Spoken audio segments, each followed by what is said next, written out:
Bonjour Jules, pour actualité-dvd.com, je vous parle du coffret Blu-ray de la 5e saison de Supernatural, une série créée par Eric Kripke, distribuée par Warner Bros. Et mettant en vedette Jared Padalecki, Jensen Ackles et Misha Collins, sorti en magasin le 7 septembre 2010. C'est la fin du monde, littéralement, puisque Sam, ayant subi malgré lui l'influence d'un démon particulièrement convaincant, a libéré sur Terre Satan lui-même, qui s'empresse de déclencher toutes les procédures pour affronter correctement son ennemi, l'archange Gabriel. Le problème, c'est que Satan et Gabriel doivent trouver des humains aptes à l'incarnation, ce qui donne un peu de temps aux pauvres Sam et Dean, ainsi qu'à leur partenaire l'ange Castiel, pour trouver un moyen d'empêcher désespérément cet apocalypse biblique. Et revoici une autre saison mouvementée de Supernatural qui délaisse presque définitivement ses origines à la X-Files pour développer encore plus sa mythologie biblico-religieuse à sa propre façon, c'est-à-dire avec beaucoup d'humour, un zeste d'émotion et une bonne lampée d'autodérision.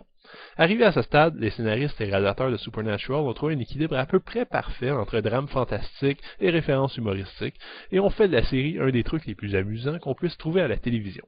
Rien de très profond, simplement une histoire badass sur des chasseurs de démons qui en viennent à devoir contrecarrer les plans de Lucifer lui-même. Il y a néanmoins certains détails qui m'ont étonné, comme la volonté assez évidente d'éviter tout ce qui est spectaculaire.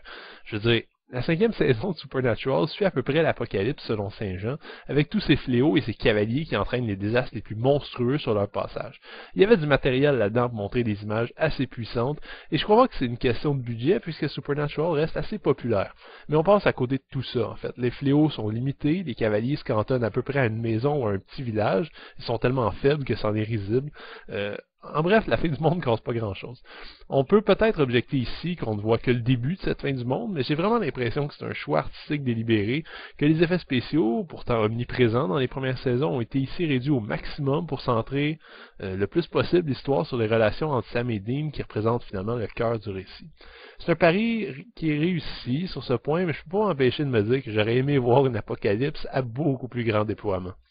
Pour le reste, les fans de Supernatural ne pourront pas être déçus. On retrouve la même quantité phénoménale de références à la culture populaire, les mêmes chansons de rock'n'roll des années 70-80 et les mêmes dialogues hilarants entre Sam, Dean et surtout Castiel, que j'adore, dont le personnage est facilement celui qui a le plus évolué.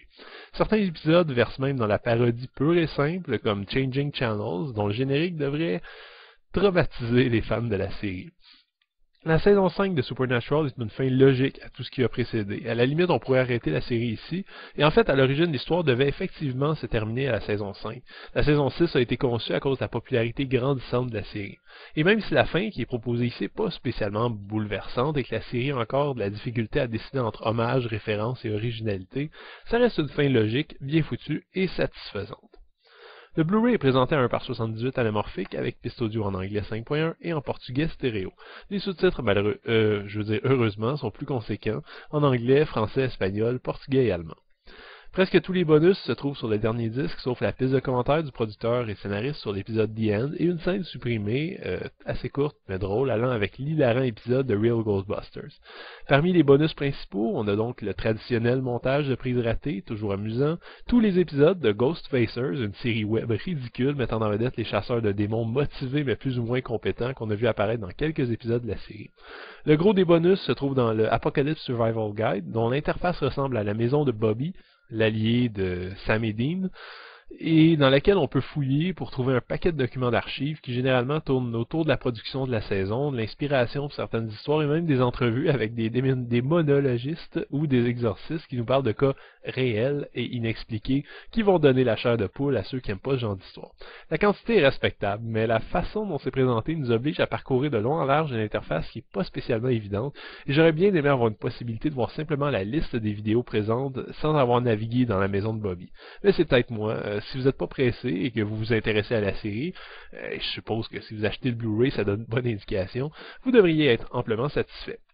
La 5e saison de Supernatural termine de façon plutôt calme une histoire mouvementée. L'aspect western fantastique américain en prend un peu pour son grade avec des épisodes plus cosmopolites comme Hammer of the Gods.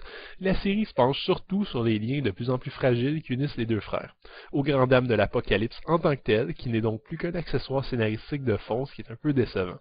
Même si certains épisodes sont plus faibles et que j'aurais aimé que la fin du monde soit un peu plus mise à l'avant, la 5e saison de Supernatural termine quand même en beauté, une télésérie amusante qui offre un divertissement impeccable sans jamais trop se prendre au sérieux. C'était Gilles, merci, bon visionnement.